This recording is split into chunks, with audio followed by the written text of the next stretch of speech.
Assalamualaikum warahmatullahi wabarakatuh. Bismillahirrahmanirrahim. Alhamdulillahirabbil alamin. Wa bihi nasta'inu ala umurid dunya waddin. Wassalatu wassalamu ala asyrafil anbiya'i wal mursalin wa ala alihi wa sahbihi ajmain, amma ba'du. Teman-teman yang saya hormati, bulan Ramadan ini kita bisa analogikan sebagai bulan perjuangan, bulan Syahrul Juhdi, bulan dimana kita bisa merefleksikan diri, bagaimana kita bisa mengembangkan, bagaimana caranya kita bisa mengevaluasi rasio atau nalar, kemudian perbuatan atau action, ataupun yang lebih penting adalah qalbu, spiritualitas. Di sisi lain juga kita bisa katakan bahwa bulan ini adalah bulan di mana waktunya kita untuk berintrospeksi diri, melakukan evaluasi, melakukan perbandingan pada bulan-bulan sebelumnya, 11 bulan sebelumnya. Ibarat kata bulan Ramadan diistilahkan sebagai tempat kita latihan. Andai kata misalkan kita katakan bahwa para petinju, para petenis latihan untuk meraih kemenangan, kitalah yang menjadi petenis, kitalah menjadi petinju untuk mengasah keahlian kita untuk menang, untuk meraih kemenangan. Kita bisa mengatakan, ngapain kalau tidak pernah bisa menang, ngapain latihan kalau tidak pernah bisa menang. Oleh karena itu, untuk menghindari itu, kita melakukan refleksi, kita melakukan introspeksi diri. Lantas, apa sih yang dimaksud dengan introspeksi diri? Atau dalam term agama, term Al-Quran, istilah Al-Quran disebut al-muhasabah an-nafsiyah, al-hisab an-nafsiyah.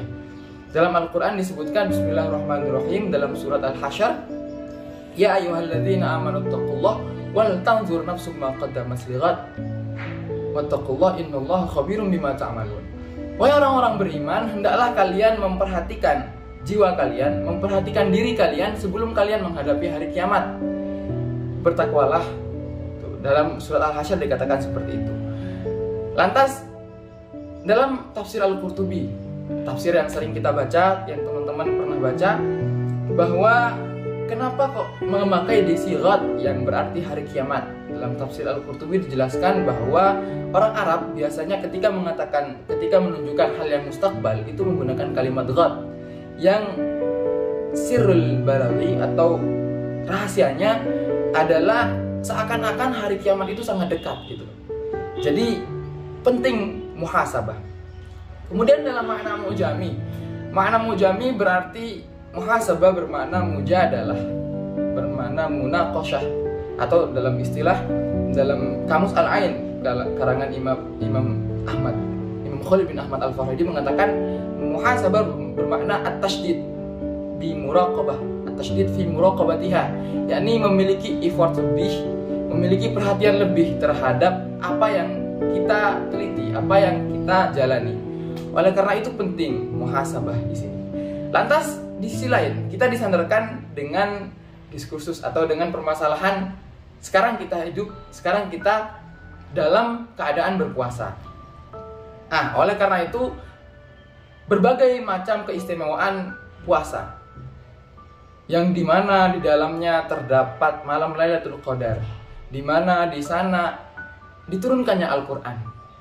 Syekh Hasan Masyad menjelaskan dalam kitabnya Is'afu Ahlil Iman biwadhaifi Syahr Ramadan, menjelaskan bahwa mengutip hadis An Abi Hurairah radhiyallahu anhu annahu qala, ini hadis qudsi ya, mengatakan kullu amali bani Adam yudha'afu al-hasanatu asyru amsalha ila sab'ati mi'ati dhifin illa shauma fa innahu li wa ana ajzi bihi, katanya Allah.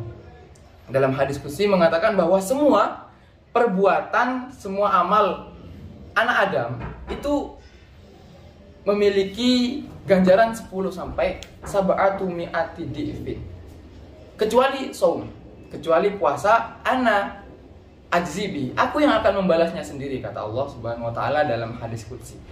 Lantas ketika kita memahami secara tekstual hadis ini, kenapa kok Allah Subhanahu wa taala seakan-akan menegaskan bahwa hanya puasa yang Allah balas, padahal kenyataannya semua ibadah, zakat, puasa, haji, umroh itu memiliki ganjaran di sisi Allah. Tapi kenapa seakan-akan di sini ditegaskan bahwa Allah yang akan balasnya sendiri?